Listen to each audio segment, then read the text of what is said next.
ರವಿಕುಮಾರ್ ಪಂಡಿತ್ಜಿ ನಾವು ಮಾತಾಡ್ತಾ ಇದ್ದಾರೆ ನೋಡಿ. ಭಯದ ಬಗ್ಗೆ ನಾವು ಮುಂದೆ ಮಾತಾಡೋಣ. ಬಟ್ ಧಾರ್ಮಿಕದ ಹಿನ್ನೆಲೆಯಲ್ಲಿ ಮಾತನಾಡೋದಾದರೆ ಗ್ರಹಣ ಅಂದರೆ ಏನು ಮಾಡಬೇಕು, ಏನು ಮಾಡಬಾರ್ದು? ಈಗ ಮೇಡಮು ಮತ್ತು ಸರ್ ತುಂಬ ಚೆನ್ನಾಗಿ ವಿಷಯಗಳನ್ನ ತಿಳಿಸ್ಕೊಟ್ರು ನಮಗೆ. ನಾನು ವಿಶ್ಲೇಷಣೆ ಮಾಡೋದಾದರೆ ಧಾರ್ಮಿಕ ಹಿನ್ನೆಲೆಗಳು ಅನ್ನೋದನ್ನು ನಾವು ನಂಬ್ತೀವಲ್ಲ ಸರ್.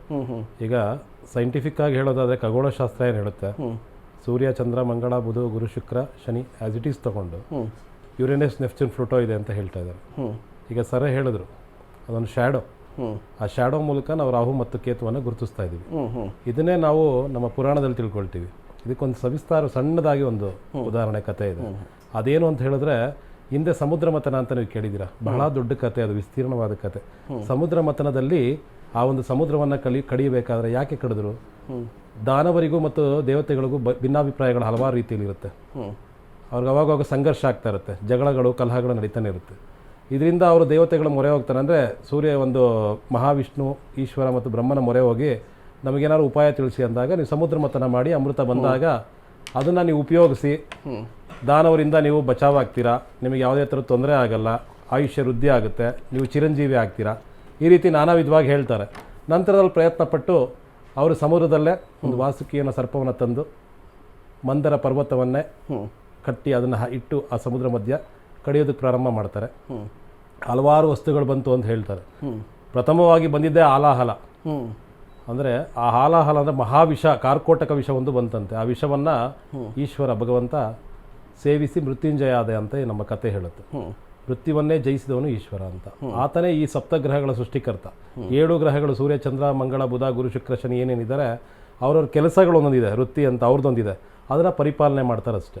ಆದರೆ ರಾಹುಕೇತು ಹೇಗೆ ಹುಟ್ಟಿದ್ರು, ಇದೇ ಈ ಕತೆ. ಆ ಒಂದು ಸಮುದ್ರ ಮಥನ ಆಗಬೇಕಾದ್ರೆ ಇನ್ನಷ್ಟು ವಸ್ತುಗಳು ಬರ್ತವೆ. ಮಹಾಲಕ್ಷ್ಮಿ ಬರ್ತಾಳೆ ಅಂತ ಹೇಳ್ತಾರೆ, ಶಂಖಚಕ್ರಗಳು ಬಂತು, ಕಾಮಧೇನು ಬಂತು, ಕಲ್ಪವೃಕ್ಷ ಬಂತು, ನಾನಾ ಎಲ್ಲವೂ ದೇವಲೋಕಗಳು ಸೇರಿಕೊಳ್ತು. ಇಂದ್ರನ ಒಡ್ಡೋಲಗ ಎಲ್ಲವೂ ಸೇರಿಕೊಂಡು ರಾಕ್ಷಸರಿಗೆ ಬಹಳ ಕೋಪ ಬಂತು, ದಾನವರಿಗೆ. ನಮಗೆಲ್ಲ ಯಾವುದನ್ನು ನಮಗೆ ಕೊಡ್ತಾ ಇಲ್ಲ, ದೇವತೆಗಳು ಮೋಸ ಮಾಡ್ತಾ ಇದ್ದಾರೆ, ನಮ್ಮನ್ನೇ ಎಲ್ಲವನ್ನ ನಮ್ಮಿಂದ ಕಿತ್ಕೊಂಡಿದ್ದಾರೆ ಅಂತ ಹೇಳಿ ಕೋಪದಲ್ಲಿದ್ದರು. ಆ ನಂತರ ಬಂದಿದ್ದೆ ಅಮೃತ. ಅಮೃತ ಬಂದಾಗ ಧಾವಂತವಾಗಿ ಓಡಿ ನಮಗೆ ಅಮೃತ ಸಿಗಬೇಕು ಅಂತ ಪಾತ್ರೆನ ಕಸಿದು ಓಡ್ತಾರೆ. ಓಡಿದಾಗ ಬಹಳ ಭಯವಾಗುತ್ತೆ ದೇವತೆಗಳಿಗೂ ಮತ್ತು ಎಲ್ಲರಿಗೂ ಭಯವಾಗುತ್ತೆ. ಏನಾದರೂ ಇದನ್ನು ಸೇವಿಸಿಬಿಟ್ರೆ ಅಷ್ಟೇ ನಮ್ಮ ಭೂಮಿಯ ಇಡೀ ಒಂದು ಪ್ರಪಂಚದ ಕತೆ ಮುಗೀತು. ಯಾಕಂದರೆ ಒಮ್ಮೆ ಅವರು ಅಮೃತವನ್ನು ಸೇವಿಸಿದರೆ ಚಿರಂಜೀವಿಗಳಾಗ್ಬಿಡ್ತಾರೆ, ನಮ್ಮ ಮೇಲೆ ಏನೇ ಬೇಕಾದ್ರೂ ದರ್ಪವನ್ನು ತೋರಿಸ್ಬೋದು. ಹಾಗಾಗಿ ಭಯ ಪಡ್ತಾರೆ.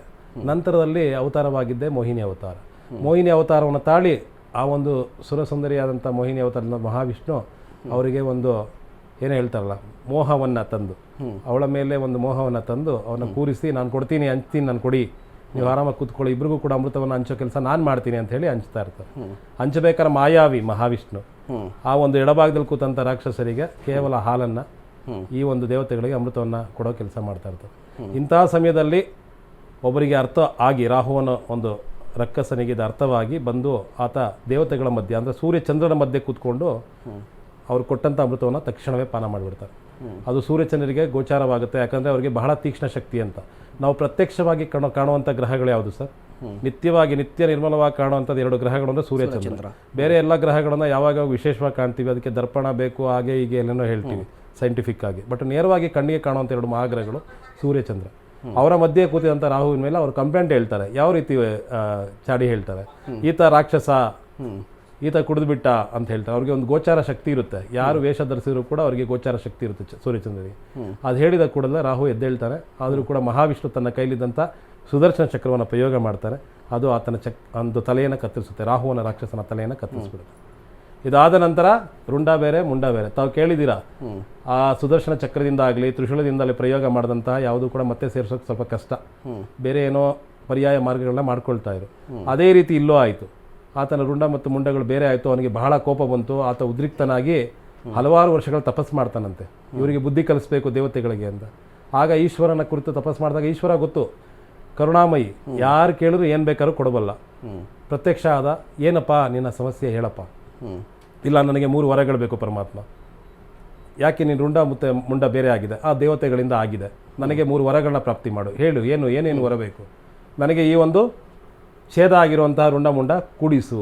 ಇಲ್ಲ, ಸಾಧ್ಯವಿಲ್ಲ, ಅದು ಸುದರ್ಶನ ಚಕ್ರದಿಂದ ಪ್ರಯೋಗವಾಗಿದ್ದು ನಾನು ಅದನ್ನು ಮಾಡಲಾರೆ. ಆದರೆ ಒಂದು ಉಪಾಯವನ್ನು ತಿಳಿಸ್ತೇನೆ. ಒಂದು ಸರ್ಪವನ್ನು ಹಿಡಿದು ತಂದು ಸರ್ಪದ ಮೇಲ್ಭಾಗವನ್ನು ರಾಹುವಿನ ತಲೆಗಿಡ್ತಾರೆ, ಅದನ್ನು ರಾಹು ಅಂತ ಕರೀತಾರೆ. ಅದೇ ಬಾಲವನ್ನು ಸೇರಿಸಿ ಆ ತಲೆಯಲ್ಲಿಟ್ಟು ಕೇತು ಅಂತ ಹೇಳ್ತಾರೆ. ಇದು ಈ ಒಂದು ಪುರಾಣದ ಕತೆ. ಆಗ 12 ವರಗಳ ಪ್ರಾಪ್ತಿ ಮಾಡ್ಕೊಂಡ್ರು ಅವರು. ಯಾವ ವರಗಳದು ಅಂತ ಹೇಳಿದ್ರೆ, ಅವ್ರು ಮೊದಲನೇ ವರ ಪ್ರಾಪ್ತಿ ಮಾಡ್ಕೊಂಡು ಸೂರ್ಯಚಂದ್ರ ನಮ್ಮನ್ನ ಈ ಸ್ಥಿತಿಗೆ ತಂದ್ರು.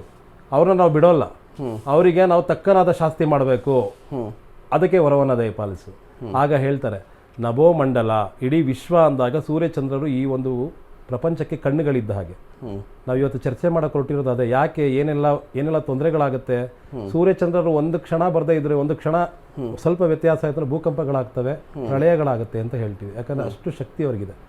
ಅಂತಹ ಸೂರ್ಯಚಂದ್ರರನ್ನ ತೊಂದರೆ ಮಾಡಬೇಕು ಅಂತ ಕೇಳಿದಾಗ ಶಿವ ಒಪ್ಪೋದಿಲ್ಲ. ನೋಡಪ್ಪ, ಅವರೇ ಈ ಜಗತ್ತಿನ ಕಣ್ಣುಗಳು, ಅಲ್ಪ ಕಾಲದಲ್ಲಿ ನೀವು ತೊಂದರೆ ಕೊಡುವಂತಹದ್ದು ಏನಾದ್ರು ಕೇಳಿ, ಹೌದು ಗ್ರಹಣ ಅಂತ ಬರಲಿ, ಆ ಗ್ರಹಣ ಕಾಲದಲ್ಲಿ ಅವರನ್ನು ಕೂಡ ನಾವು ಹಿಡಿದಿಟ್ಟುಕೊಂಡು ಒಂದಷ್ಟು ಕಾಲ ಅವರಿಗೆ ತೊಂದರೆಯನ್ನು ಕೊಡಬೇಕು ಅಂತ ಪ್ರಾಪ್ತಿ ಮಾಡ್ಕೊಳ್ತಾರೆ. ಅವರಕ್ಕೆ ಅಸ್ತು ಅಂತ ಭಗವಂತ ಹೇಳ್ಬಿಡ್ತಾನಂತೆ. ಇದು ನಡೀತಾ ಇರೋದು ಇವಾಗ ಅದೇ. ಈ ಒಂದು ಗ್ರಹಣ ಕಾಲದಲ್ಲಿ ಇವತ್ತು ನಡೀತಾ ಇರೋದು ಯಾವ್ದು ಹೇಳಿ, ರಾಹುಗ್ರಸ್ತ ಚಂದ್ರಗ್ರಹಣ ಅಂತ. ರಾಹು ಚಂದ್ರನ ಮೇಲೆ ಪ್ರಭಾವ ಬೀರ್ತಾನೆ. ಎಷ್ಟು ಗಂಟೆಗಳ ಕಾಲ ಸರ್? 3 ಗಂಟೆಗಳ ಕಾಲ. ಈ ವಿದ್ಯಮಾನ್ಯ ಬಹಳ 1.5 ವರ್ಷಗಳ ನಂತರ ಬರ್ತಾ ಇದೆ. ಕಳೆದ ವರ್ಷ 2 ರಿಂದ 3 ಗ್ರಹಣಗಳಾಯ್ತು. ಆದ್ರೆ ಅದ್ಯಾವುದು ಕೂಡ ನಮ್ಮ ಭಾರತಕ್ಕೆ ಗೋಚಾರವಾಗ್ಲಿಲ್ಲ ಅಷ್ಟೇ. ಪ್ರಪಂಚ ಅಂದ್ಮೇಲೆ ನಾವು ಇದ್ದೀವಿ ತಾನೆ, ನಾವು ಆ ಒಂದು ಪ್ರಪಂಚದಲ್ಲಿ ಇದ್ದೀವಿ ಅಂತಾನೆ ಅರ್ಥ. ಆದ್ರೆ ಭಾರತಕ್ಕೆ ಅದೊಂದು ಗೋಚಾರ ಆಗ್ಲಿಲ್ಲ ಅನ್ನೋದೊಂದೇ ಅಷ್ಟೇ. ಈ ರೀತಿಯಾಗಿ ಅವ್ರ ವರವನ್ನ ಪ್ರಾಪ್ತಿ ಮಾಡ್ಕೊಳ್ತಾರೆ. ಇನ್ನೊಂದು ವರ ಏನು ಅಂದ್ರೆ, ಕಲಿಯುಗದಲ್ಲಿ ಪಾಪಕರ್ಮಗಳು ಹೆಚ್ಚು ಅಂತ. ಪಾಪಕರ್ಮಗಳನ್ನೇ ನಾವು ಮಾಡಿಸ್ತೇವೆ, ಪಾಪಕರ್ಮಗಳ ಬಲ ಜಾಸ್ತಿ ಅಂತ ಈಗೇನು ನಡೀತಾ ಇದೆ ಅದೇ ಅಲ್ವಾ ಹೆಚ್ಚಾಗಿ. ಮೇಡಮ್ ಹೇಳ್ತಾ ಇರು, ಯಾಕೆ ನಾವು ಹೆದರ್ಬೇಕು, ಅದರಿಂದ ಏನಾಗುತ್ತೆ, ಅದೇನು ಆಗೋದಿಲ್ಲ ಅಂತ. ಈಗ ನೀವು ಮೊನ್ನೆ ತಾನೇ, ಈಗ ಕಳೆದ 2 ತಿಂಗಳ ಮುಂಚೆ ನಾವೆಲ್ಲ ಏನು ವಿದ್ಯಮಾನಗಳನ್ನು ನೋಡಿದ್ವು, ವಿದೇಶಗಳಲ್ಲಿ ನಮಗೆ ನಮ್ಮ ದೇಶ ಮತ್ತು ಇನ್ನೊಂದು ದೇಶ ಪಾಕಿಸ್ತಾನ ನಡುವೆ ಯುದ್ಧವಾಯಿತು. ಹಲವಾರು ರೀತಿಯಲ್ಲಿ ಬೇರೆ ಬೇರೆ ದೇಶಗಳು, ಉಕ್ರೇನ್ ಅಂತ ರಾಷ್ಟ್ರಗಳೆಲ್ಲ ಸಂಕಷ್ಟದಲ್ಲಿದ್ವು. ರಷ್ಯಾ ಮತ್ತೆ ಇನ್ನಷ್ಟು ದೇಶಗಳಿಗೆ ಯುದ್ಧದ ಭೀತಿ ಬಂತು. ಇವೆಲ್ಲವೂ ಆಗಿದ್ದು ಕುಜ ಮತ್ತು ಕೇತು ಸೇರಿದ್ದಕ್ಕೆ. ಸಿಂಹರಾಶಿಯಲ್ಲಿ ಪ್ರಬಲನಾದ ಕುಜ ಕೂತ್ಕೊಂಡು ಕೇತುವಿನ ಜೊತೆ ಒಂದು ಸಂಯೋಗ ಆದಾಗ ಹಲವಾರು ವಿದ್ಯಮಾನಗಳು ನಡೀತು. ಅದು ಏನಂದ್ರೆ, ನಾವು ನೋಡಿದ ಹಾಗೆ ಕೇಳಿದ ಅಪಘಾತ, ವಿಮಾನ ಅಪಘಾತ ತಾವು ಕೇಳಿರ್ಬೋದು ಅದೇ ಸಮಯದಲ್ಲಿ. ಆದ್ರಿಂದ ಅದು ಕೇವಲ ಈಗ ಹೋದಂತ ತಿಂಗಳು ಅಂದ್ರೆ ಜುಲೈ 29 ಬದಲಾವಣೆ ಆದ ಕುಜ. ಅದಾದ ನಂತರವೇ ಸ್ವಲ್ಪ ನಮಗೆ ಅದರ ಪ್ರಭಾವ ಕಡಿಮೆ ಆಗ್ತಾ ಬಂತು. ಗ್ರಹಗಳು ಪ್ರಭಾವ ಖಂಡಿತ ಮನುಷ್ಯನ ಮೇಲಿದೆ, ಸಕಲ ಜೀವಿಗಳ ಮೇಲಿದೆ. ಅದರಲ್ಲೂ 9 ಗ್ರಹ, ಸಾವಿರಾರು ಗ್ರಹಗಳಿವೆ ಅಂತ ಹೇಳ್ತಾರೆ. ಹಿಂದೆ ತತ್ವಜ್ಞಾನಿಗಳು ಅಥವಾ ಏನು ಕಾಲಜ್ಞಾನಿಗಳಿದ್ರು, ಅವರು ಕೂತಲ್ಲೇ ಹೇಳ್ತಾರೆ ಸೂರ್ಯಚಂದ್ರರು ಇಲ್ಲಿದ್ದಾರೆ ಅಂತ. ನಾವಷ್ಟೊಂದು ಪ್ರಬಲರಲ್ಲ. ಸೈಂಟಿಫಿಕ್ ಆಗಿ ಅದನ್ನೇ ಮತ್ತೆ ಗುರುತಿಸಿ ಹೇಳಿದ್ರು, ಇದಿಲ್ಲಿದೆ, ಈ ಗ್ರಹಗಳ ಚಲನೆ ಹೀಗಿದೆ, ಇದಿಷ್ಟು ಸಮಯ ತಗೊಳುತ್ತೆ ಅಂತೇಳಿ ಸೈಂಟಿಫಿಕ್ ಆಗಿ ಮಾಡ್ತಾ ಬಂದ್ರು. ಇದನ್ನೇ ನಾವು ಹೇಳೋದು ನಮ್ಮ ಒಂದು ಧರ್ಮಶಾಸ್ತ್ರ ಅಂತ. ಧರ್ಮಶಾಸ್ತ್ರದ ಮೇಲೆ ಎಲ್ಲ ಶಾಸ್ತ್ರಗಳು ನಿಂತಿದೆ. ವಿಜ್ಞಾನವೂ ಕೂಡ ಅಷ್ಟೇ. ವಿಜ್ಞಾನದಲ್ಲೂ ಕೂಡ ಜ್ಞಾನ ಇದೆಯಲ್ವ ಸರ್? ಜ್ಞಾನವಿಲ್ಲದ ವಿಜ್ಞಾನ ಇಲ್ಲ ಅಲ್ವಾ? ಹಾಗಾಗಿ ನಾವು ಎಲ್ಲವನ್ನ ಗೌರವಿಸಬೇಕು. ಭಯ ಬೇಡ, ಭಕ್ತಿ ಇರಲಿ, ಶ್ರದ್ಧೆ ಇರಲಿ.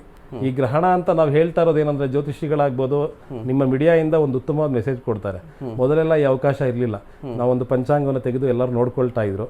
ಆ ಪಂಚಾಂಗದಲ್ಲಿ ಒಂದು ಗುರುತಿಸ್ಕೊಳ್ತಾ ಇದ್ರು, ಒಂದು ದರ್ಬೆ ತನ್ನ ಮನೆ ಇಟ್ಕೊಳ್ತಾ ಇದ್ರು. ಅದು ಇವಾಗ ಎಲ್ಲರೂ ಕೂಡ ಚಾನಲ್ ಮುಂದೆ ಕೂರ್ತಾರೆ, ಅಲ್ಲಿ ತಿಳಿಸ್ಕೊಡ್ತಾರೆ ಸಮಗ್ರವಾಗಿ ವಿಷಯ, ಯಾವ್ಯಾವ ರಾಶಿಗಳಿಗೆ ನಿಮ್ಗೆ ಏನೇನಾಗುತ್ತೆ ಬಲ, ಏನೇನೋ ನೀವು ಪಾಲಿಸಬೇಕು, ನಿಯಮಗಳು ಅಂತ ಹೇಳ್ತಾ ಹೋಗ್ತಾರೆ. ಇದರಿಂದನೇ ಗ್ರಹಣ ವಿಚಾರ ದೊಡ್ಡದು. ಒಂದು ನಿಮಿಷ ಹೇಳಿ, ಅದು ನೀವು ಹೇಳ್ತಾ ಇದ್ರಲ್ಲ, ಭಯ ಬೇಡ ಅಂತ ಹೇಳ್ತಾ ಇದ್ರಿ. ಬಟ್ ಇದು ಯದಾ ಚಂದ್ರಂ ರಾಹು ಗ್ರಸತಿ ತದಾ ಲೋಕೆ ಭಯಂ ಮಹತ್ ಅಂತ ಹೇಳ್ತಾರೆ. ಅಂದ್ರೆ ಚಂದ್ರನ ಮೇಲೆ ರಾಹು ಪ್ರಭಾವ ಬೀರಿದಂತಹ ಸಂದರ್ಭದಲ್ಲಿ ಲೋಕದಾದ್ಯಂತ ಭಯ ಆವರಿಸುತ್ತೆ ಅಂತ. ಇದು ಯಾಕೆ ಬಂತು ಹಾಗಾದ್ರೆ? ಈಗ ಹೇಳ್ದೆ ಸರ್, ಹೇಳ್ತಾ ಇರೋ ಮಾತು ಬಹಳ ಚೆನ್ನಾಗಿ. ಚಂದ್ರ ಮನಸ್ಸಿಗೆ ಕಾರಕ ಅಂತ ಹೇಳಿದ್ರು. ಅವರು ಸೈಕಾಲಜಿ ಪ್ರಕಾರ ಅವ್ರು ಒಂದೊಂದು ವಿಷಯವನ್ನು ತಿಳಿಸ್ಕೊಂಡು ಸಮಗ್ರವಾಗಿ ತಿಳಿಸ್ಕೊಂಡು ಭಾಳ ಚೆನ್ನಾಗಿತ್ತು.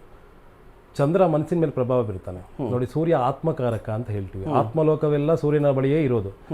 ಜಗತ್ತಿಗೆ ತಂದೆ ಯಾರು ಅಂದ್ರೆ ಸೂರ್ಯ, ಜಗತ್ತಿಗೆ ತಾಯಿ ಯಾರು ಅಂದ್ರೆ ಚಂದ್ರ ಅಂತ. ಚಂದ್ರ ಮನಸ್ಸಿಗೆ ಕಾರಕ. ನಮ್ಮ ಮನಸ್ಸು ನಮ್ಮ ತಾಯಿ ಇದ್ದಂತೆ.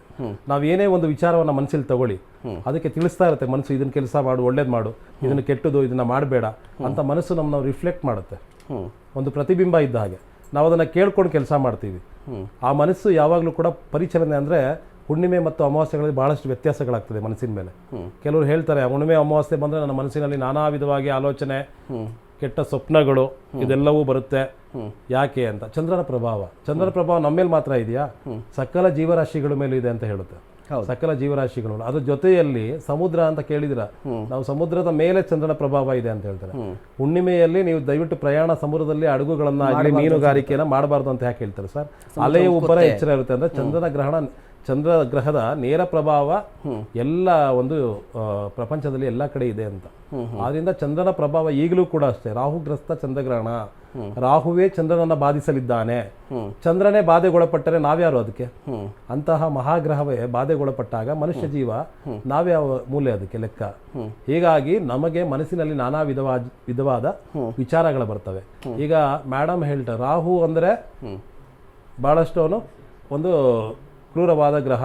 ಅವನ ಆಲೋಚನೆಗಳು ಮನುಷ್ಯನ ಮೇಲೆ ಕೆಟ್ಟ ಆಲೋಚನೆಗಳನ್ನ ತಿಳಿಸುವಂಥವನು, ನೆಗೆಟಿವ್ ಎನರ್ಜಿ ಇರುವಂಥವನು. ಇದೆಲ್ಲವನ್ನ ನಾವು ಶ್ಯಾಡೋ ಆಗಿ ಹೇಳ್ತೀವಿ, ಒಂದು ಪ್ರತಿಬಿಂಬ ಅಂತ ಹೇಳ್ತೀವಿ. ಕರ್ಮಗಳನ್ನು ಕೂಡ ನಾವು ನಂಬುತ್ತೀವಿ, ಆ ಕರ್ಮಗಳನ್ನೆಲ್ಲ ಮಾಡಿಸ್ತಾನೆ. ಈಗ ಭೂಮಿಯಲ್ಲಿರುವಂತಹ ಎಲ್ಲ ಜೀವಿ, ನಮ್ಮ ಮನುಷ್ಯ ಜೀವಿನ ಮೇಲೆ ಇದೇ ಮಾಡಿಸ್ತಾನೆ. ಸುಮ್ಮನೆ ಜಗಳ, ಕಿರಿಕಿರಿ, ಕುಟುಂಬದಲ್ಲಿ ವಿರಸಗಳಾಗುವಂಥದ್ದು, ದಂಪತಿಗಳ ನಡುವೆ ವೈಮನಸ್ಯ ಬರುವಂಥದ್ದು. ರಾಹು ಎಲ್ಲಿದ್ದಾನೆ ಸರ್? ರಾಹು ಮತ್ತು ಕೇತು ಇಬ್ರು ಕುಂಭರಾಶಿಯಲ್ಲಿದ್ದಾರೆ. ಆ ಕುಂಭರಾಶಿಯಲ್ಲಿದ್ದಾಗ ಕುಂಭದ ಸಿಂಬಲ್ ಬಂದ್ಬಿಟ್ಟು ಒಂದು ಪಾತ್ರೆ, ಅದು ಖಾಲಿ ಇರ್ಬೋದು ಅಥವಾ ಅಕ್ಷಯವಾಗ್ಬೋದು. ಆ ಒಂದು ಸ್ಥಾನದಲ್ಲಿದ್ದಾಗ ಸಪ್ತಮ ಸ್ಥಾನ ರವಿ ಅಂದ್ರೆ ಸಿಂಹರಾಶಿ ಬರ್ತದೆ. ಆ ಸಿಂಹರಾಶಿ ಮೇಲೆ ನೇರವಾಗಿ ಪ್ರಭಾವ ಬೀರ್ತಾನೆ. ಸಿಂಹ ಅಂದ್ರೆ ಸೂರ್ಯ ಅಂದ್ರೆ ಯಾರು? ಇಡೀ ಜಗತ್ತು, ಸರ್ಕಾರ, ವ್ಯವಸ್ಥೆ, ಇದ್ರ ಮೇಲೆಲ್ಲ ಪ್ರಭಾವ ಬೀರುತ್ತೆ. ದೊಡ್ಡ ದೊಡ್ಡ ಬದಲಾವಣೆಗಳಾಗ್ತವೆ, ಬದಲಾವಣೆಗಳು, ಸ್ಥಾನ ಪಲ್ಲಟಗಳಾಗ್ಬೋದು.